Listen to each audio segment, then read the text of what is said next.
Nous marchons dans l'esprit, mais nous marchons par la foi. Pour marcher par la foi, il doit y avoir un dépouillement. C'est la nature même de la marche par la foi, de tout ce à quoi s'attache l'homme extérieur des sens, de tout besoin et de tout désir de sécurité et d'assurance. Lorsque la vie spirituelle des enfants de Dieu prédomine, ils ne seront accablés ni par l'absence de ressources humaines d'un côté, ni par la présence de forces humaines écrasantes qui s'opposeraient à eux d'un autre côté. Cela est apparent dans leur histoire, telle qu'elle nous est montrée dans les Saintes Écritures.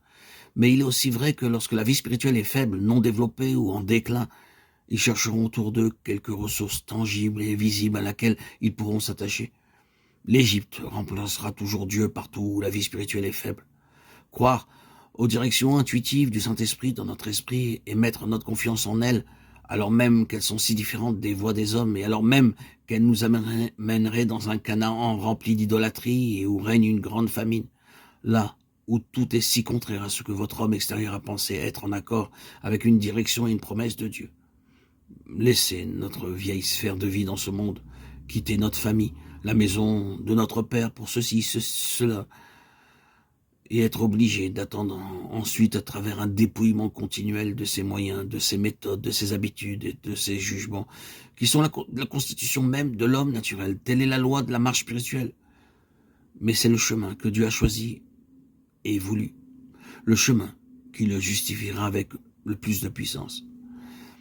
Les enfants et les richesses spirituelles et le fruit et le service réel et l'affection de Dieu sont pour ces Abraham de la foi ou pour ces enfants d'Abraham dans l'esprit. Dieu a posé une base de foi pour sa superstructure de gloire spirituelle. Et c'est seulement ce qui est construit sur une telle fondation qui peut servir à des buts spirituels. Que ce soit l'épreuve de notre marche dans toutes nos questions personnelles, aussi bien que dans notre travail et les problèmes de l'Église. Nous avons encore ici un principe qui, s'il était appliqué, deviendrait révolutionnaire et demanderait l'abandon d'une quantité énorme de matériel charnel, naturel et mondain dans nos ressources et nos méthodes. La foi sans les œuvres est morte, Jacques 2,26. C'est vrai, mais les œuvres de la foi de l'esprit ne sont pas celles de la chair. La différence est incomparable. La marche selon la chair est une chose, mais la marche dans l'esprit est une marche tout à fait autre. Les choses de l'esprit sont folie pour la chair. Les hommes de foi voient ce que d'autres ne voient pas, mais ils agissent en conséquence. Cela est aussi vrai des hommes qui ont perdu leur raison. On les confond fréquemment, et les enfants de la chair regardent comme insensés ou aliénés les enfants de l'esprit.